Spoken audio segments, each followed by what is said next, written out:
What's up everyone, it's Blayst back here with my Phase 3 and Phase 4 BIS video for the Ret PvE scenario. In this video we're going to be talking about what's BIS in Phase 3, as well as the upgrades that are available in Zul'Aman in Phase 4. There are still a lot of items from Phase 2 in the Phase 3 and Phase 4 setups, so running back to Tier 5 instances might be in your future. Let's start with the helmets. There are a couple main available helmets, while one is one of the most sought-after items in the game. The main helmet that you will be going after is Cursed Vision of Sargeras, which drops off of Illidan in Black Temple. Cursed Vision is great and comparable to the NG goggles in Sunwell Plateau. This will be your best in slot helmet. It also looks absolutely amazing. The second helmet is Forest Prowler's Helm, which drops off of Illidari Council in Black Temple. Unfortunately, this helmet is one of the ugliest in the game, but provides a ton of crit. This is a good helm if you aren't in line for Cursed Vision and do not need the hit from the hit option, Helm of the Illidari Shatterer. Helm of the Illidari Shatterer, which drops off of the Illidari Council in Black Temple, is helpful if you need 6% hit or are lacking hit in the first place. You will be fighting warriors, rogues, hunters, and enhanced for Cursed Vision. If you can get your hands on a Helm of the Illidari Shatterer or a Forest Prowler's Helm, I would not pass it up. For the 3% hit set, you will be aiming for the necklace that drops off of the SSC trash mobs, Pendant of the Perilous. This neck was rare for me while farming Tier 5, so it may still take some time to obtain. If you need the hit in this slot, you should be aiming for Choker of Endless Nightmares from Supremus in Black Temple. This is another item that will be contested as well. This is why going for Pendant of the Perilous is better in the long run for us. There are two shoulder choices, with one being from our Phase 2 or Tier 5 best in slot. Shoulder pads of the Stranger are amazing and should be sought after even if you do not have them going into Phase 3. Make sure to grab these shoulders because of the interaction of expertise with other items could produce an extra point of expertise. If you do not have these shoulders, your second best in slot will be the leatherworking shoulders, Swift Strike shoulders. The leather shoulders are the best itemized shoulders for us, even over the plate and mail versions. However, you should still be aiming for shoulder pads of the Stranger. Cloak of Darkness will be your BIS cloak, but it will be a very small amount of DPS. If you are trying to min-max your damage to the fullest extent, then this will be for you. It has a gem slot, so you can socket a sweet new epic strength gem in it as well. The backup cloak will be the best in slot cloak from Phase 2, Razor Scale Battle Cloak. If you need hit for the 6% hit set, you can also get Shadow Moon Destroyer's Drape, which drops off of Terran Gorefiend in Black Temple. For the chest slot, you can choose between two.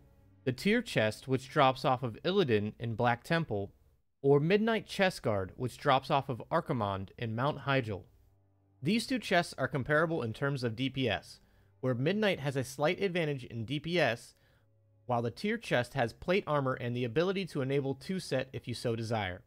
I will be aiming for Midnight Chest Guard in this slot, however, I do want to pick up both. Your bracers and belt slots are two pieces that I don't believe have any other options for best in slot. Bindings of the Lightning Reflexes, crafted from leatherworking, will be your best in slot bracers. Similar to the leatherworking shoulders, these male bracers provide the best stat itemization for Ret Paladins. They will, however, be a little difficult to get crafted in the beginning of the phase, as the Hearts of Darkness will be poured into Shadow Resistance gear.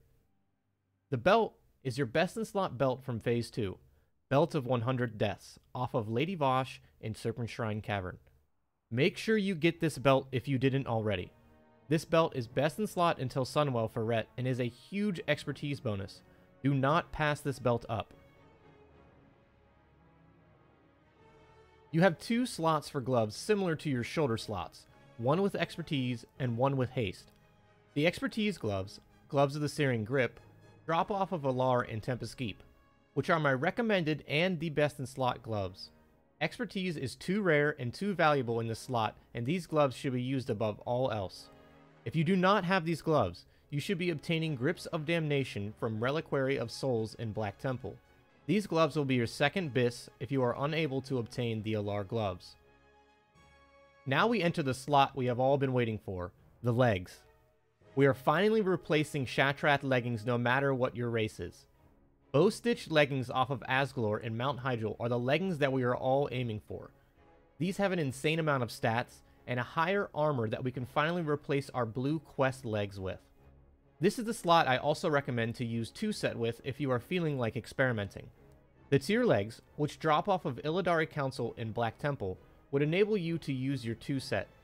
Now, in a top high tier guild, I recommend bow-stitched 100% of the time. If you are in a guild that has a little longer kill times, and you find yourself running out of mana constantly, I would get these legs. They can also have applications in speedrunning to conserve mana.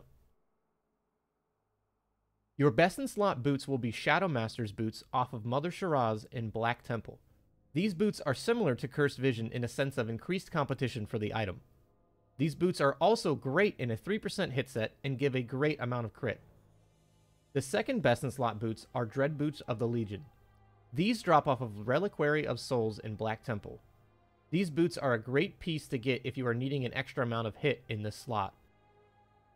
For rings, they are very close in terms of DPS, and there are 3 rings in question. Shapeshifter's Signet, Band of Devastation, which drops off of Trash in Black Temple, and Unstoppable Aggressor's Ring, which drops off of Blood Boil in Black Temple. On paper, Band of Devastation provides the most DPS, only by 2. However, Shapeshifter's Signet provides more consistency with the expertise given. Basically, in terms of full BIS, you can choose either 2 times Devastation, or Shapeshifters plus one of the other 2 rings. Personally, I am a fan of Unstoppable Aggressor's Ring, as this is a great ring in PvE as well as being used in PvP. My recommendation overall? Choose what you like best. There are advantages to all 3. This slot is a very small amount of DPS similar to our boots in Phase 2. Go with what you like or are able to obtain. Moving on to the trinkets, I am recommending the same 2 trinkets as Phase 1 and Phase 2, Bloodlust Brooch and Dragonspine Trophy. These trinkets are great all around for burst or trash killing. Another couple trinkets that you could use during this time are Mark of the Champion, Darkmoon Card Crusade, and Abacus of the Violent Odds.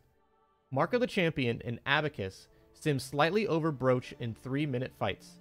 However, since our Bloodlust or Wings phase is so important for our overall DPS, I believe that using Brooch with Wings provides better DPS than Mark or Abacus. This is also reliant on your kill times and actual burst phase. If your kill times are longer and rely less on your burst DPS, Mark of the Champion becomes better. Darkmoon Card Crusade was in my Phase 2 BIS list, except lately I've been feeling that it isn't really that worth it. I believe that the burst scenario that I described with the previous 2 trinkets also applies here.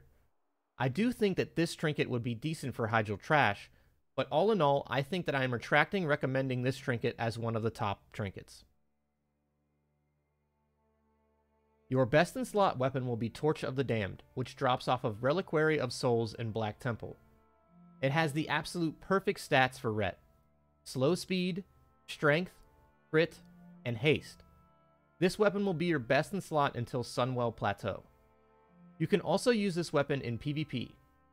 I want to clarify between Torch of the Damned and Cataclysm's Edge, which drops off of Archimonde in Mount Hyjal. Torch is the superior weapon, as crit and haste are fantastic stats for Ret, while armor penetration is not. Torch is also superior in terms of speed, as that affects your Seal of Command procs rates on your twists. Here is what I am recommending for my Phase 3 3% hit set. You will find competition with other raid members over Cursed Vision and Shadow Master's boots. Make sure you are aware of the other pieces you can get in those slots. This is my recommendation for the 6% hit set. You will most likely be using Dread Boots of the Legion, as that will allow the rest of your raid to get leather boots, thus increasing raid DPS. If you are lucky enough to get the leather boots, you can substitute the hit elsewhere. The neck and cloak are great pieces to use for hit slots. Make sure that the first thing that you change when you need hit is the Helm enchant. For Phase 4, there are only 2 new items that are joining our BIS. Both come out of Zul'Aman. Cloak of Fiends drops off of the first time chest, and Berserker's Call drops off of Zul'Jin at the end. Cloak of Fiends is a great upgrade and gives us extra haste. Berserker's Call is a fantastic upgrade for both PvE and PvP. It's an upgraded Bloodlust Brooch and has great burst DPS. This trinket could quite possibly last us for the rest of the game. These are items that you can obtain from an instance that resets every 3 days. Here is my Phase 4 3% recommendation. All that's changed is the Cloak and the Trinket. For the 6% hit set, you will need to utilize Dread Boots of the Legion in order to reach the cap. Thank you all for watching. I look forward to Phase 3 and Phase 4 as they are the height of TBC. If you have any questions or comments, feel free to join us in the Light Club Discord. Let's all get hyped for Phase 3. And remember what Illidan said, "You are not prepared."